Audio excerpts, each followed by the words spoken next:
शेतकऱ्यांच्या कर्जमाफीसाठी बच्चू कडूंचा नागपूरमध्ये जामठा स्टेडियमजवळ ठिय्या, तर उद्या आंदोलन अधिक तीव्र करत चक्काजाम करणार, कडूंचा इशारा. उद्धव ठाकरे भस्म्यारोग झालेला अॅनाकोंडा. ठाकरेंनी अमित शहांवरती केलेल्या टीकेवरती एकनाथ शिंदेंचं प्रत्युत्तर. तर भाजपच्या नेत्यांकडनं उद्धव ठाकरेंना अजगर आणि नागाची उपमा. वरळीतल्या कथित बोगस मतदारांबाबतच्या आदित्य ठाकरेंच्या प्रेझेंटेशनची मुख्यमंत्र्यांकडनं खिल्ली.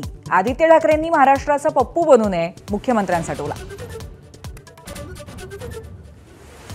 राज ठाकरेंना सोबत घेण्यावरनं शरद पवारांच्या राष्ट्रवादीमध्ये दोन मतप्रवाह.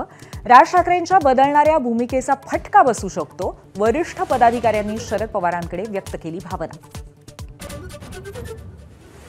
फलटणमधील महिला डॉक्टरचा मृत्यू गळफास घेतल्यानंच शवविच्छेदन अहवाल समोर, तर मुलीची हत्या झाल्याचा कुटुंबियांचा आरोप. सीडीआर रिपोर्टमधनं नवे धागेदोरे मिळवण्याचा पोलिसांचा प्रयत्न.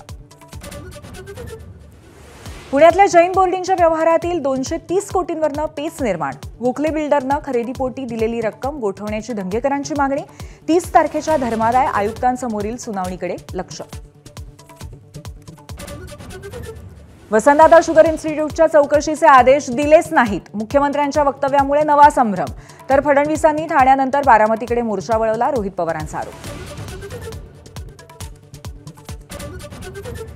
केंद्र सरकारच्या कर्मचाऱ्यांसाठी खुशखबर. 8व्या वेतन आयोगाला मंजुरी. 50 लाख कर्मचाऱ्यांना होणार फायदा.